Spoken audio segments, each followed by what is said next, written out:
আচ্ছা, আসসালামু আলাইকুম। আজকে আমাদের হচ্ছে ভাইরাসের উপরে শেষ ক্লাস এবং ব্যাকটেরিয়াও শুরু করতে চাই। হ্যাঁ, দেখো ভাইরাস জনিত রোগ, এর মধ্যে ভাইরাল হেপাটাইটিস, মনে রাখবো আইটিস মানে হলো ইনফেকশন, আইটিস মানে হলো প্রদাহ। বুঝছো যে আইটিস থাকলেই ওটা বোঝায় হলো ইনফেকশন হওয়া বা প্রদাহ হওয়া। হ্যাঁ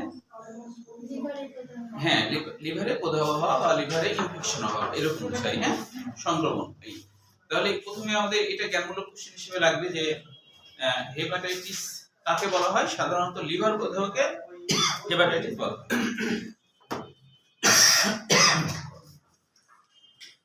এরপরে মনে রাখবা প্রায় জনসংখ্যার 3%।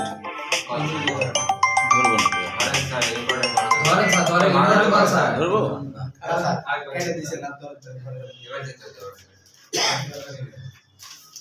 তাহলে দেখো যে 3% পৃথিবীর মোট জনসংখ্যার 3% এবং বাংলাদেশে প্রায় 40 লক্ষ লোক এই রোগে আক্রান্ত।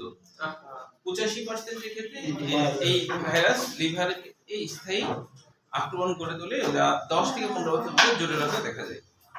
আচ্ছা, এগুলো এমসিকিউ। হ্যাঁ, রোগের কারণ, তাহলে হেপাটাইটিস রোগের কারণ হলো হেপাটাইটিস বি, এছাড়াও হেপাটাইটিস এ, হেপাটাইটিস সি, যাকে বলা হয় তুষের আগুন। এটাও জ্ঞানমূলক কোশ্চেন হতে পারে। তুষের আগুন কাকে বলে? তুষের আগুন বলতে বোঝায় কি? যা কখনো নিভে না, যা জ্বলতেই থাকে, যা কখনো নিভে যায় না, তাই না? তুষের ওই যে হেপাটাইটিস সি হওয়া মানে উদাহরণ এই কি হয়, তাই কি সমস্যা? তো সমস্যা বলতে যে লিভার পচে যায়, লিভার পচে যায়। মোট কথা লিভারের পচন ক্রিয়া হয়। তবে মনে রাখবা বি থেকে সি বেশি। যারা সিগারেট খায় না এদের তাহলে লিভার পচে যায় কেন? না যে কি ওটা পচে যায় কেন? ও না, ওই মানে লাংসের সমস্যা হয়, লাংসের সমস্যা হয়। হ্যাঁ, এমন তো মদ তো খায় না, হয়তো মদ খায়, কিছুই খায় না, ওদের হঠাৎ করে হয়ে যায় কেন? আগে মানে আশপাশে। হ্যাঁ, অনেক সময় এগুলো তো শো আছে না। স্যার জুবাইর উত্তর দিয়ে দিয়েছে স্যার, ডিএমসি কনফার্ম। তাই না? চকলেট আছে স্যার। আচ্ছা আচ্ছা, আজকে হলে ডিএমসি কনফার্ম হতো, পরে তো আজকে পরীক্ষা না স্যার, পয়লা বছর। আচ্ছা, তাহলে এটা লিভারে পচন, এটা মনে রাখো। তবে মনে রাখতে হবে বি আর সি দুটোই খুবই ডেঞ্জারাস। তবে সি হলে পরে বাঁচার কোনো সম্ভাবনা থাকে না, সি হওয়া মানে নিশ্চিত মৃত্যু। আর ডি হলে পরে ডি হলো কম ক্ষতিকর। এটা হচ্ছে যে 3 সপ্তাহ 1 মাসের মধ্যে ঠিক হয়ে যায়, এটা মরে না মানুষ। এ হলেও মরে না, বুঝছো? ডি হলেও মরে না, ই হলেও মরে না, শুধু বি আর সি এটাই বেশি প্রাণঘাতী। হ্যাঁ, আচ্ছা, তুষের আগুন তো বুঝলাম। তাহলে তুষের আগুন হলো সি কেই মূলত বলা হয়, যা আর কি একবার হলে ভালো কখনোই হবে না। এবার দেখো এইখানে একটা ছক আছে, ও এখানে একটা কোশ্চেন আসছিল মেডিকেলে 19 সালে। হেপাটাইটিস বি ভাইরাস একটি DNA virus, hepatitis B virus একটি ডিএনএ ভাইরাস। এটা মেডিকেলে 19 সালে আসছিল, হেপাটাইটিস বি ভাইরাস একটি ডিএনএ ভাইরাস। আর এই ছকটা গোটাটাই এমসিকিউর জন্য মনে রাখতে হবে যে যেমন হলো, হ্যাঁ, এইচআইভি এ, এটা হচ্ছে এর নিউক্লিক অ্যাসিডের ধরন আরএনএ। তারপরে হেপাটাইটিস বি ভাইরাস ধরন কি সি ডি ই। এই 5টা আছে, তো 5টারই আয়তন থেকে শুরু করে সবগুলাই শক্তিকাল, সবগুলাই এমসিকিউর জন্য। সৃজনশীল শুরু হলো রোগের লক্ষণ আর নিয়ন্ত্রণ। এটি হলো সৃজনশীলের জন্য আসে, রোগের লক্ষণ আর নিয়ন্ত্রণ।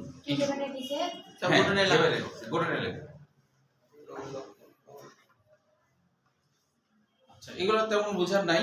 ডেঙ্গু জ্বরের এখানে চলে আসো। ডেঙ্গু জ্বর, ডেঙ্গি বলছিলাম স্যার, ডেঙ্গি। হ্যাঁ মানে মহিলা মশার কারণে হয়তো, তাই মহিলা মশা, মহিলারা তো। আচ্ছা, ডেঙ্গি এই কথাটা আসলে তো যে দুষ্ট। হ্যাঁ বলো কি? ও মানে যে সুপ্তকাল, এটা মানে সুপ্তকাল। হ্যাঁ, মানে সুপ্তকাল এরকম না। ধরো আক্রমণ করলো, তো আক্রমণ করার পরে তোমার রোগ লক্ষণ প্রকাশ পেলো না, এই যে রোগ লক্ষণ প্রকাশ না পাওয়া, এটাই হলো সুপ্তকাল। রোগ লক্ষণ প্রকাশ পেলে ওটা আর সুপ্তকাল হলো না, মানে প্রকাশ ঘটে গেছে। হ্যাঁ, আচ্ছা দেখো ডেঙ্গু জ্বরের এই জায়গাতে, ডেঙ্গু মানে কি বলেছিলাম এর আগে মনে আছে? আমি পরিষ্কার দেখতে পাচ্ছি, আলামিন কথা বলছি। সত্যিকারের বাংলা বলছিলাম না, ওটা তো বললে আমাদের সমাজে বলতে হবে। হ্যাঁ, কি আগুন?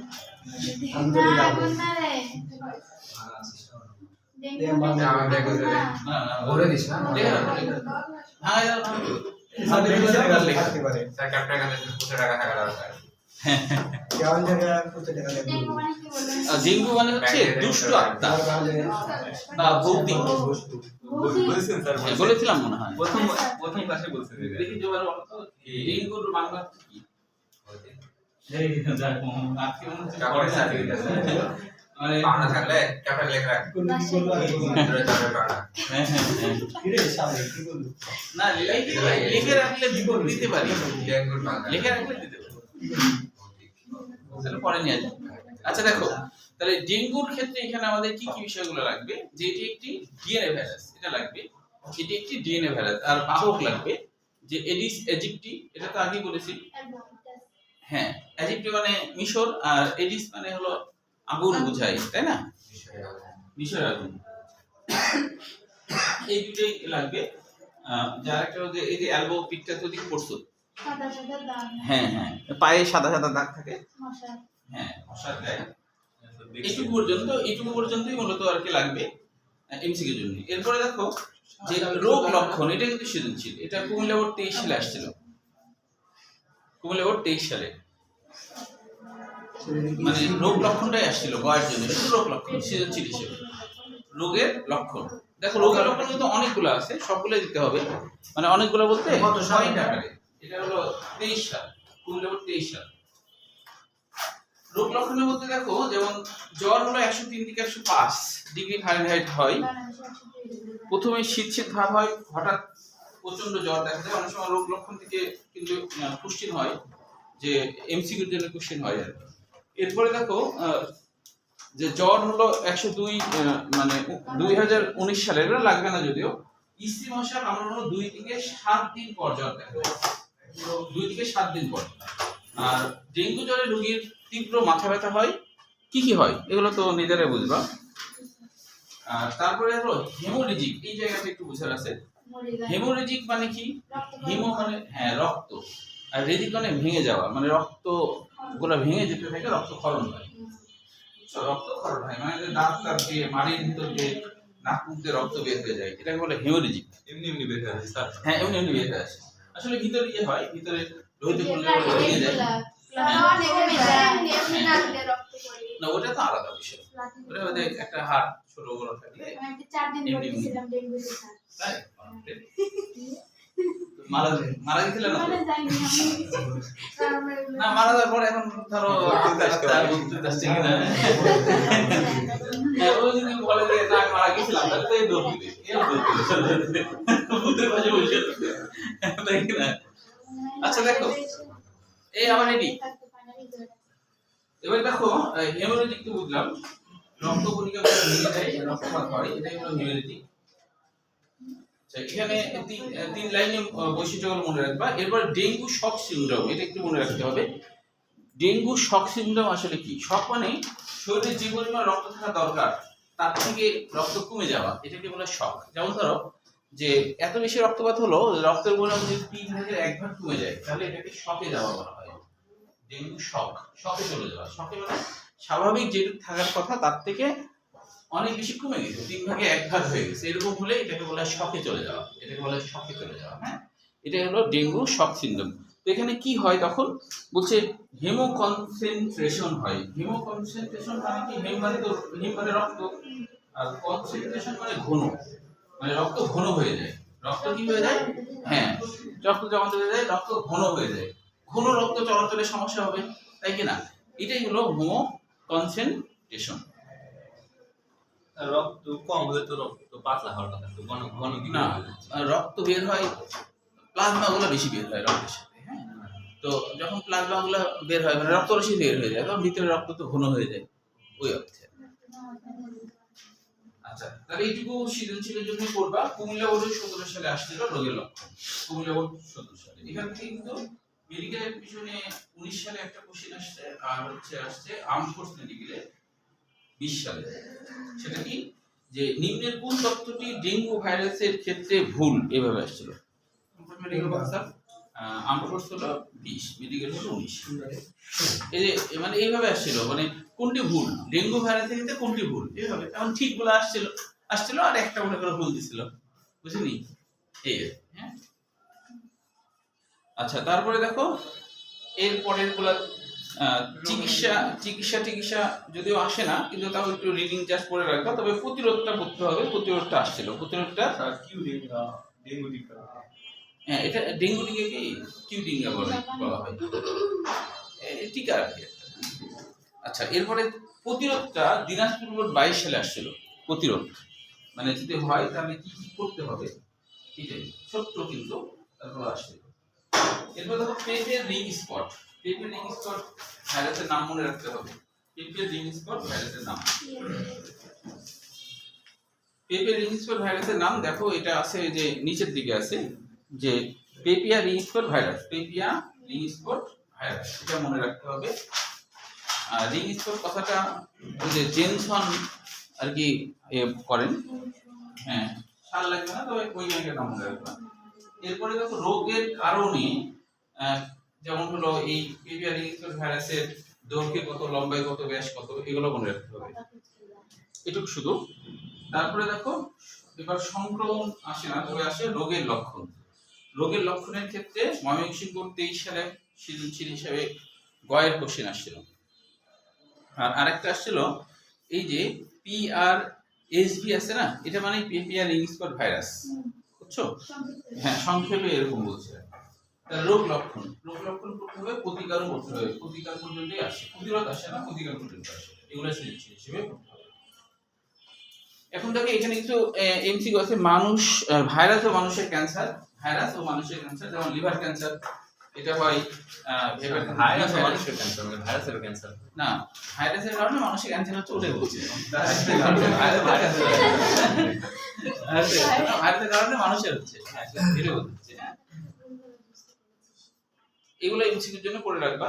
লিম্ফোমা, নেসোফ্যারিঞ্জিয়াল ক্যান্সার, এগুলো পড়বা। এবার দেখো ব্যাকটেরিয়া প্রথমে ব্যাকটেরিয়া কাকে বলে, এটা কিন্তু একটা কোশ্চেন আসছিল বরিশাল বোর্ড 22 সাল কয়ের জন্য, মানে ব্যাকটেরিয়া কাকে বলে। তাহলে এটা আমরা লিখবো একটু যে ব্যাকটেরিয়া আগে থেকে লিখতে হবে গ্রিক শব্দ ব্যাকটেরিয়ন মানে লিটল রড থেকে ব্যাকটেরিয়া শব্দটির উৎপত্তি। ব্যাকটেরিয়া লিটল রড মানে প্রথম যখন এটা আবিষ্কার হয়েছিল তখন দেখতে এরকম লাগছিল আর কি, এরকম লাগছিল, বুঝছো? মাইক্রোস্কোপ প্রথম যখন আবিষ্কার হয় তো এটা দেখতে রডের মতো আর কি, দণ্ডাকার রডের মতো, এই জন্য নাম হচ্ছে লিটল রড, ছোট ছোট রডের মতো, ছোট ছোট আর কি। হ্যাঁ, তো এটা দেখতে লিটল রডের মতো লাগছিল, এই জন্য এরকম। তারপর লিখতে হবে ব্যাকটেরিয়া এক ধরনের ক্ষুদ্র আনুবীক্ষণিক জীব। অতি আনুবীক্ষণিক এটা বলা যাবে না, অতি আনুবীক্ষণিক ভাইরাসের ক্ষেত্রে হয়। আনুবীক্ষণিক জীব, অতি আনুবীক্ষণিক এটা বলে ফেললে আবার ভুল হয়ে যাবে, শুধু আনুবীক্ষণিক জীব বলতে হবে। এরপরে দেখো লিউয়েনহুক, এটাও খুবই আসে পরীক্ষায়, যে অ্যান্টনি ভ্যান লিউয়েনহুক। অ্যান্টনি না বলে আন্টি বলতে পারো, আন্টি ভ্যান লিউয়েনহুক, লিউয়েনহুক মনে রাখলে হবে। তাহলে সে তার নিজের অনুবেক্ষণ জগতে এক ফোঁটা বৃষ্টির পানিতে ব্যাকটেরিয়ার উপস্থিতি পর্যবেক্ষণ করেন। অর্থাৎ লিউয়েনহুক হলো ব্যাকটেরিয়ার প্রথম পর্যবেক্ষণ করেন, কিন্তু তিনি এর নাম ব্যাকটেরিয়া দিয়েছিলেন না, তিনি নাম দিয়েছিলেন অ্যানিম্যাল কিউল। এরকম নাম কেন দিয়েছিল? হ্যাঁ, কিউল মানে ছোট, অ্যানিম্যাল মানে প্রাণী। তিনি প্রথমে ভেবেছিলেন এটা বোধহয় প্রাণী হবে, এটা একটা ছোট প্রাণী হবে, এটা তিনি মনে করেছিলেন। এই জন্য কিন্তু লিউয়েনহুক হলো নাম দিলেন যে অ্যানিম্যাল কিউল। পরে কিন্তু আরেকজন বিজ্ঞানী যিনি ব্যাকটেরিয়া নাম করেন তার নাম এরেনবার্গ। এইটা কিন্তু পরীক্ষায়, বোর্ড পরীক্ষায় এবং অ্যাডমিশনে খুব আসে। সেটা হলো দেখো পরের পৃষ্ঠে আছে জার্মান বিজ্ঞানী এরেনবার্গ এসব ক্ষুদ্র জীবদের ব্যাকটেরিয়া নামকরণ করেন। এইটা কিন্তু পরীক্ষায় খুবই আসে, মেডিকেল অ্যাডমিশনে 22 সাল 20 সাল দুইবার আসছে। এরেনবার্গ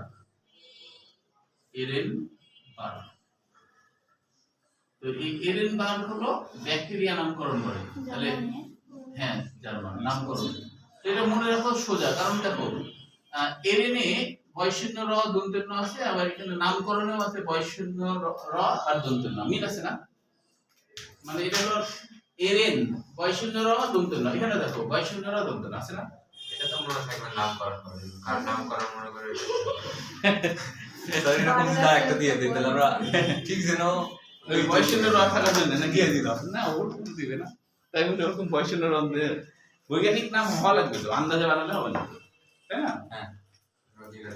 হ্যাঁ, আচ্ছা তাহলে এবার দেখো ব্যাকটেরিয়ার তত্ত্ব নামকরণটা কে করেন? লুই পাস্তুর, এটা মনে রাখতে হবে। লুই পাস্তুর ব্যাকটেরিয়া তত্ত্ব। দেখো লুই পাস্তুরে পাস্তুর আছে না, পাস্তুর, এটা মনে রাখতে পারো, পাস্তুর। আর ব্যাকটেরিয়া তত্ত্ব, তত্ত্বতেও কিন্তু ত আছে আর কি, এটাতে মনে রাখতে পারো। আচ্ছা, সরাসরি মুখস্থ করো। হ্যাঁ, আর সর্বশেষ আরেকজন বৈজ্ঞানিক রবার্ট কক, মনে রাখবে, কক খক খক করে কাশে, কক খক খক করে কাশে। তাহলে এটা হচ্ছে যক্ষার যে ব্যাকটেরিয়া, সেটা যক্ষা হলে কাশি হয়, যে যক্ষা হলে কাশি হয়, তাহলে কক খক খক করে কাশে, এটা মনে রাখবে, তাহলে মনে থাকবে, তাই না? কক খক খক করে কাশে। তো এটা হলো ব্যাকটেরিয়া, এটা হলো যে নিউমোনিয়ার আর কি, নিউমোনিয়া বলছি, যক্ষার আর কি। তাহলে এইটুকু পর্যন্ত বৈজ্ঞানিক নামগুলাই লাগবে আর কি। ব্যাকটেরিওলজি কাকে বলে? এটা রাজশাহী বোর্ড 23 সালে আসছিল। ব্যাকটেরিওলজি কাকে বলে? রাজশাহী বোর্ড, তাও সমস্যা নাই, আরাম করে বসো, কোনো সমস্যা নেই না, তাতেও কোনো সমস্যা নাই। মানে শোনো, তোমরা তো হচ্ছে অনেক কষ্ট করো তো, তাই না? ছাত্র জীবনে তো অনেক কষ্ট। তো যখন তোমাদের ক্লান্ত লাগবে, তুমি ওয়ালে হেলান দাও ক্লান্তের জন্য, একটু রিল্যাক্সের জন্য, তাই কি হয়েছে? তাহলে কি হবে? তাই কি না? বুঝতে পারছো? মানে তোমার পা লাগে গেছে, একটু যদি রিল্যাক্সে পা জায়গা আছে, ধরো উঠে দিলাম, তাই না? একজনের উপর আরেকজন পা না দিলেই হলো, মানে উঠে দিলাম, কি হলো, কি হয়েছে? তোমার তো রিল্যাক্স দরকার, কোনো সমস্যা নেই, বুঝছো? ক্লাস শুরুর আগে তুমি মনে করো ক্লাস শুরু হয়নি, ওই সময়টা তুমি আসে খুবই ক্লান্ত লাগছে, তুমি আমার চেয়ারে বসে হেলান দিয়ে বসতেই পারো, তার ভাই আমাদেরকে তুলে দেয়। না, মানুষের সাথে মানুষের ভেদাভেদ করতে হয় না, হ্যাঁ। কারণ কি, বড়রা যেমন ছোটদেরকে সালাম দেওয়ার নিয়ম আছে না, মানে এটা কি আছে যে খালি ছোটরাই বড়দের দিবে, সবাই সবাইকে দিবে না, তার মানে কি কোনো ভেদাভেদ করা যাবে না, কোনো মানুষের সাথে ভেদাভেদটা আগে, হ্যাঁ, ভেদাভেদ করা যাবে না, জানো? যে মানুষের সাথে বলা হচ্ছে সবথেকে বেশি সওয়াবের কাজ হচ্ছে, সবথেকে প্রকৃত মুসলমানের কাজ হলো যে আর কি মানুষের সাথে ভালো ব্যবহার করে। তো তারপর বলা হচ্ছে যে কোনো মানুষের উপকার করলে কত সওয়াব হয় জানো? যে বলা হচ্ছে 1 মাসকে যদি কাবাতে বসে সারা দিন রাত নামাজ পড়ে রোজা রাখে, তাহলে যে সওয়াব হবে, একটা মানুষের যদি ছোট্টতম একটা উপকার করো, তাহলে এই সমান নেকি হবে। তাহলে মানুষের উপকার করার কত, তাই না? তো এখন তুমি চিন্তা করবে যে তুমি মানুষের উপকার করলা কি করলা না, তাই কি না? ঠিক না? ধরো যে তোমার কলম পড়ে গেছে, আমি সুযোগ থাকলে কারো কলম পড়ে তাড়াতাড়ি তুলে নিই, একটু নেকি কাজ হয়ে গেল। এগুলা কাজে টাকা দিবে না? হ্যাঁ, কি এগুলা কাজে টাকা দিবে না? কোনগুলো কাজে? কলম দিলে দেওয়া, তারপর ব্যবহার ভালো করা, কিভাবে টাকা লেগে যদি পড়ার পরে বাংলাদেশে বাইরে ধরা লেগেছে পড়ার পরে। আচ্ছা, তাহলে এবার আমরা এবার শুরু করি আবার ব্যাকটেরিওলজি। এটা রাজশাহী বোর্ড 23 সালে পড়ার জন্য আসছে ব্যাকটেরিওলজি। লোগোস, তাই না? লোগোস মানে জ্ঞান। তাহলে এই বিজ্ঞানের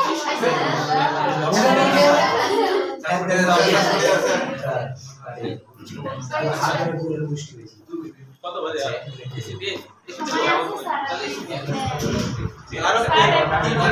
ভালো করে তাহলে 1 মাস নামাজ পড়া, তাহলে সেটা লোড শেডিং কাদেরটা দেব? তোমাদেরটা না তোমাদেরটা? আমাদেরটাই যাচ্ছে না, ওরা লাগে না হচ্ছে, তাই ঠান্ডা লাগে। স্যার নামাই দেন স্যার, নামাই দেবো? আমি নামাই দেন বাকিটা।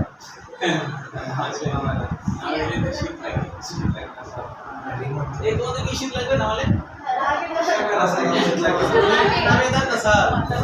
লাগবে তো আমরা লাগাই দিই স্যার।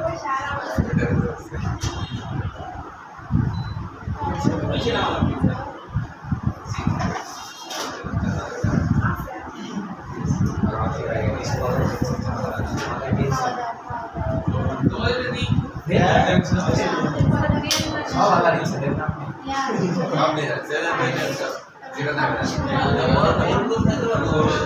আমরা হাতে কাজ করব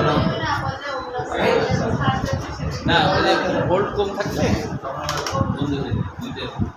মাত্র 25 ডিগ্রি মানে বাইরে যদি সাপ্লাই যদি ভোল্ট কম দেয়, তাহলে অনেক সময় এসি দূরে বন্ধ হয়ে যায়।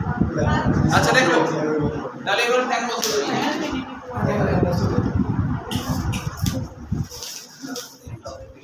এটা লিখে দিলাম তারপর আচ্ছা দেখো এবার হচ্ছে ব্যাকটেরিয়া তত্ত্ব হলো, এবার সরাসরি চলে আসে ব্যাকটেরিয়ার সাধারণ বৈশিষ্ট্য।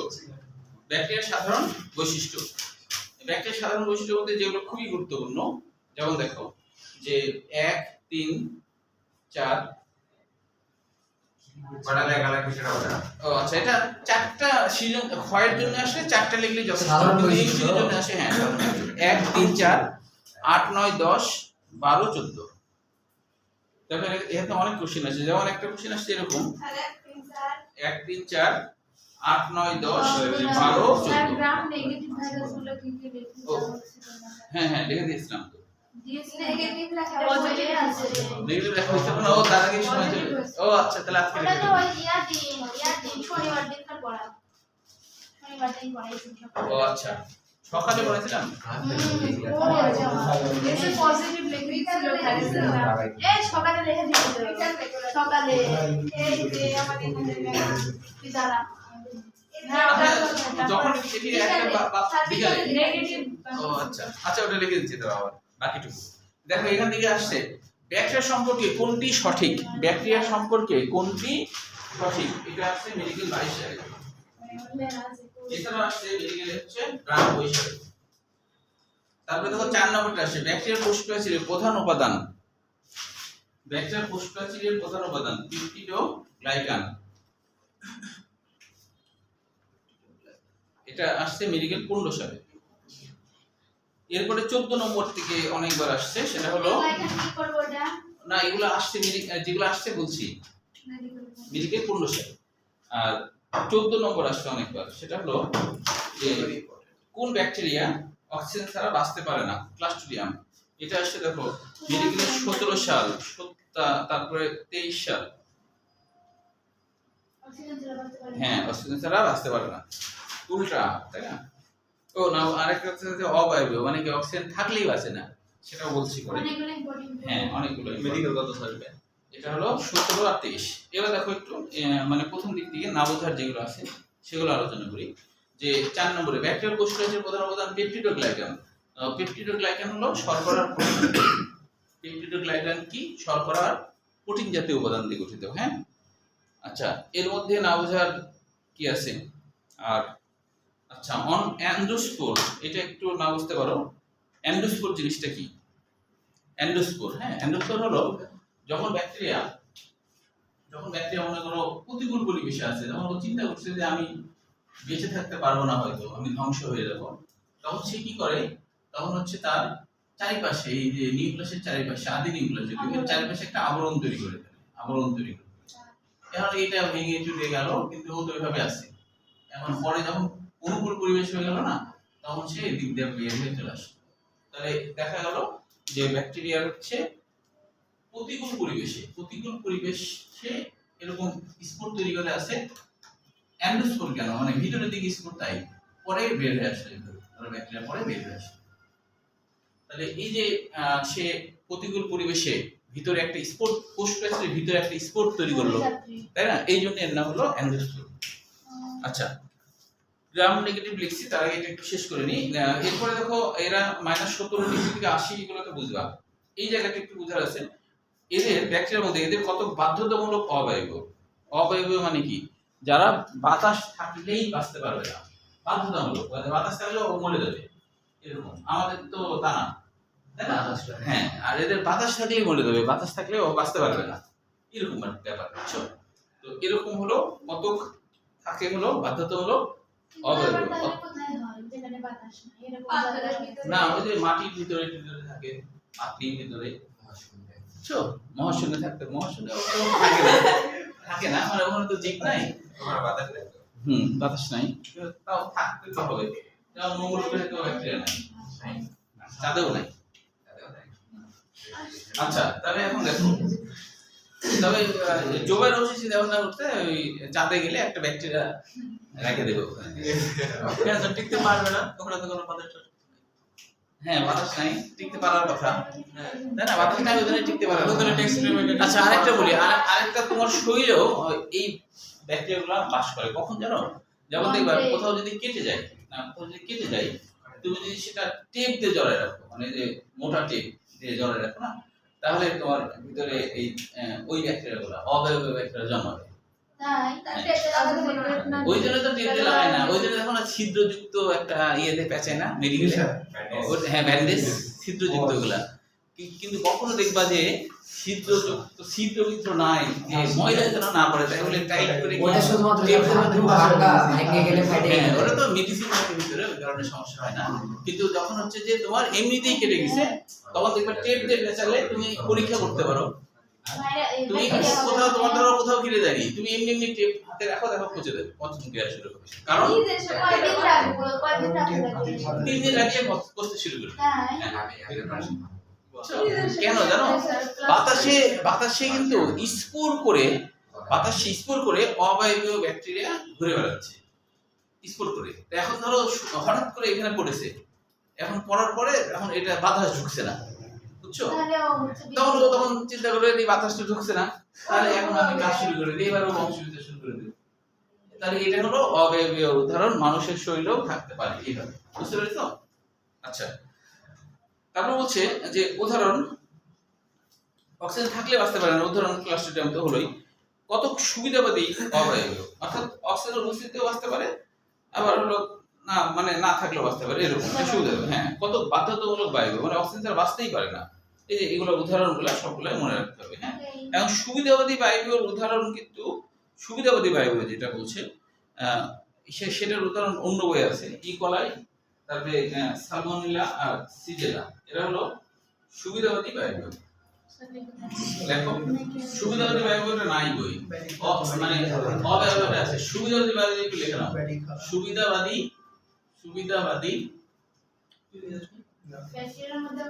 হ্যাঁ সুবিধাবাদী বায়বীয়, এই লেখো না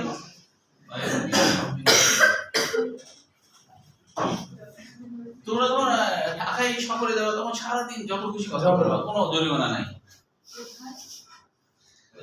সিঙ্গাপুর ঢাকাতে যাওয়া সুবাদা, তখন যত খুশি কথা বলবা, কোনো জরিমানা নাই। স্যার একটা কথা বলি, স্যার ঢাকায় না যায়, স্যার কক্সবাজারে যাও, একই টাকা। কক্সবাজারে কত খরচ হয়ে যায়? স্যার কুয়াকাটাতে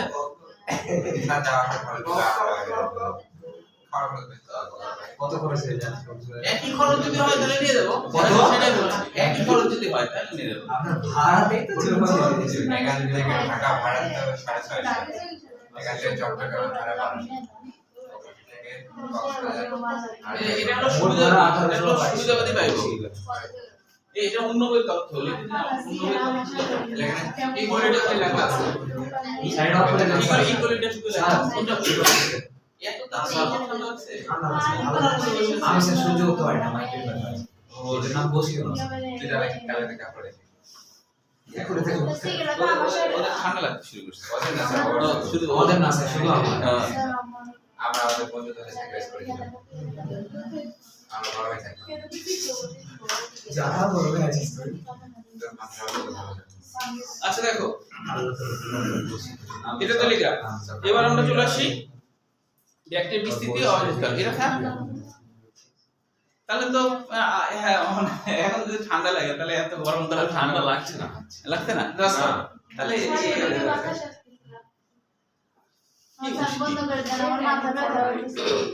স্যার আচ্ছা, বলো, আর স্যার বেশি যার নাই যার তো? ঠান্ডা লাগছে, আচ্ছা আর বেশিক্ষণ নাই, শেষ হয়ে যাচ্ছে। হ্যাঁ, মানে গরম লাগবে, আবার ফ্যান দিতে হবে তখন। আচ্ছা দেখো যে ব্যাকটেরিয়ার বিস্তৃতি আবাসস্থল এইটা হ্যাঁ সব জায়গায় আছে। মানুষের এই যে কোথায় কোথায় তো অনেক মনে রাখতে হবে, ব্যাকটেরিয়া মাটিতে, পানিতে, বাতাসে, চিত্তের বাইরে এবং ভিতরে সর্বত্র বিরাজমান। মানুষের অন্ত্রে ব্যাকটেরিয়া বাস করে এদের মধ্যে। হ্যাঁ বলো না, পাথরে হয় না, পাথরে হয় না। ইসারেসিয়া কলাই এটা ডেন্টাল 24 সালে আসছিল। হ্যাঁ, আমাদের ভিটামিন বি কমপ্লেক্স সরবরাহ করে, ডেন্টাল 24 সালে আসছিল। হ্যাঁ, এরা হলো ভিটামিন বি কমপ্লেক্স। আর হচ্ছে আরেকটা হলো কে এবং বি12, এটা মনে রাখতে হবে। কে এবং বি12 ও তৈরি করে, কে এবং বি12, এটা মনে রাখতে হবে। এখানে লেখা নাই কিন্তু এটা আর কি করে। হ্যাঁ, কে এবং বি12। পরে এসে যাও, পরে হচ্ছে ব্যাকটেরিয়ার শ্রেণীবিভাগ। হ্যাঁ আমাদের তো পড়ামনি প্র্যাকটিস সিটি বিভাগ এই অনেক অনেক পড়া দিচ্ছে স্যার অনেক পড়া দিচ্ছে এর মধ্যে যারা আজকে জোয়ারের হলো ডিএমসি কনফার্ম বলে ওর মনোযোগ কত দেখো আজকে তো ফর্মে আছে আজকে ফর্মে আছে আজকে মোটে স্যার আগে পড়ে আছে স্যার অনেক পড়া দিচ্ছে স্যার অনেক পড়া দিচ্ছে। বলে না এর মধ্যে কিন্তু তোমাদের ইয়ে নাই এর মধ্যে তো আগে দিন শনিবারে ঘাসফুলি পরীক্ষা শনিবারে তো পরীক্ষাই কারণ সামনে 2 দিন তো তোমাদের পরীক্ষাই আছে পরীক্ষা স্যার দিতে পারবো স্যার স্যার শুনেন এই 5 মিনিট স্যার যে জিকে স্যার জেনারেল স্যার পরীক্ষা কিন্তু দিব না স্যার আগে বলে ও দিলাম আচ্ছা ওই যে সেদিন তো অনেকে আসেনি ওইটা একটু তোমরা যারা আর কি শুনিনি এখানে এসে একটু বলে দাও যে ওই যে একটা রোগ বলেছি স্যার মাস্টার বেশন লোক বলেছি না কি রোগ হয় সেটা বলো স্যার, আমরা শুনি। কি রোগ হয় সেটা আমরা শুনি স্যার স্যার আমরা তো আসি আপনি বলেন হ্যাঁ ওটা শুনতে যাচ্ছে বলি স্যার, ও, এটা বন্ধ করতে হবে জি স্যার না